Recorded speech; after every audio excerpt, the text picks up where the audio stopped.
Welcome back to the streets where we keep it real, only shop at Suburban. My name's Urban Mahoney, and today we are reviewing Halloween Ends. Halloween Ends originally released in the year 2022 and was directed by David Gordon Green. Halloween Ends is the sequel to Halloween Kills and the finale of Blumhouse's Halloween trilogy. This film followed in the footsteps of its predecessor and released on Peacock the same day it went to theaters. Today we'll be watching the Halloween Trilogy Limited Edition Steelbook. This version of the movie comes with Halloween, Halloween Kills, and Halloween Ends in a fantastic 4K steelbook. It's available to purchase on Amazon and other online retailers, or if you were lucky enough like me to find it in stores last October. Let's press play on Halloween Ends.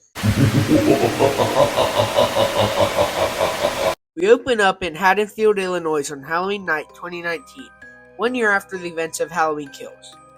21-year-old Corey Cunningham is biking to a last-minute babysitting job. A little while later, Corey and the little boy are watching a scary movie, and Corey leaves the room to get a drink, and while he's out of the room, he hears a noise and the little boy disappears.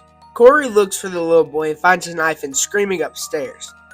When Corey gets upstairs, the little boy locks him in a room and taunts him about Michael Myers.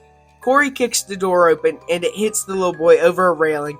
The little boy falls to his death just as the parents walk in. Then we cut to a title card. We see flashbacks of past films as Laurie recaps, and we find out Michael's been missing for the last 4 years. And Laurie even bought a house and lives with Allison. We find out Laurie's writing a book, and then Laurie fucks up the pie.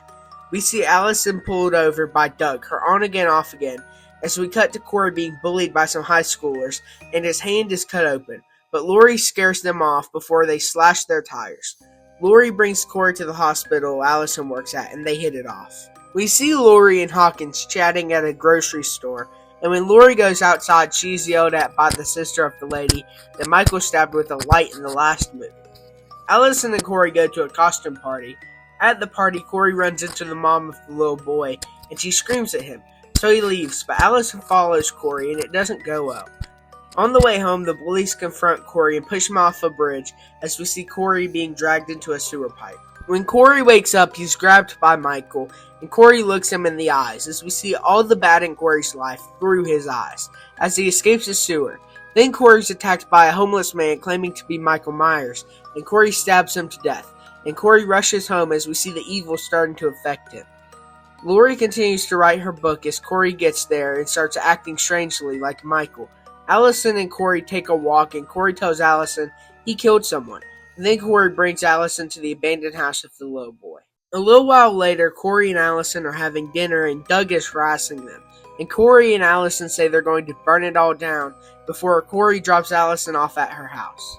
We see Doug follow Corey to the sewer pipe, and Doug finds the corpse of the homeless man. When Doug goes into the sewer pipe, we find out he's a Mulaney. In this sewer, Doug is attacked by Corey and Michael before Michael kills him. Corey goes to see Allison, and Laurie gets home just in time to see them go upstairs to play pigs in a blanket. As we see Michael stalking Laurie, Laurie tells Lindsay that she's seeing Michael's eyes in Corey. Then Laurie tells the dad of the little boy, and he says Corey isn't acting like Corey. That night, we see Allison's boss and coworker about to get freaky. Then Corey kills the boss, and Michael kills the coworker, just like Bob all those years ago. After Corey and Michael team up, Corey goes to hang out with Allison, and they are antagonized by a radio host, as Allison decides to leave Haddonfield with Corey. Then we cut to October 31st, Halloween Day. We see Corey sleeping in the abandoned house, and Laurie's there, and she tells Corey to stay away from Allison, but Corey says if he can't have her, no one can. Corey goes to the sewer and attacks Michael and steals his mask before escaping the sewer and decides to go on a killing spree. Corey lures the bullies to his work and one by one kills them all, but his dad is shot by one of them, which results in his death. Then Corey drives home and kills his mom. We cut to the radio station and Corey kills everyone there. We then see Laurie in her home calling 911 for a commitment. Then we hear a gunshot and weird stuff on the ground. Then it's revealed she shot a pumpkin to trick Corey before Laurie shoots him multiple times until he falls down some stairs. Corey tells Laurie once again that if he can't have Allison, no one will, before he stabs himself in the neck to frame Laurie just as Allison walks in. Allison runs away as we see Michael breaking into Laurie's house and taking back his mask. We see Allison, and she sees the radio station on fire as she gets a call from Hawkins about Laurie's 911 call, so Allison rushes back home. We see Michael searching for Laurie before she attacks him, and they have an all-out brawl. Michael makes Laurie stab herself with a sewing needle before Laurie pins Michael on her kitchen counter and stabs him. Then she throws a fridge on him and stabs him again. Laurie takes off Michael's mask and slits his throat. As Michael is dying, he chokes Laurie, as we see flashes of the other movies, before Allison comes in and breaks Michael's arm. Hawkins and the police get to Laurie's house and find the chaos. Then Allison and the others decide Michael's not dead enough, so they tie his corpse on a car and drive him throughout Haddonfield for everyone to see. Everyone joins in watching Michael be driven throughout the city as we see notable characters as we get to the place Corey worked.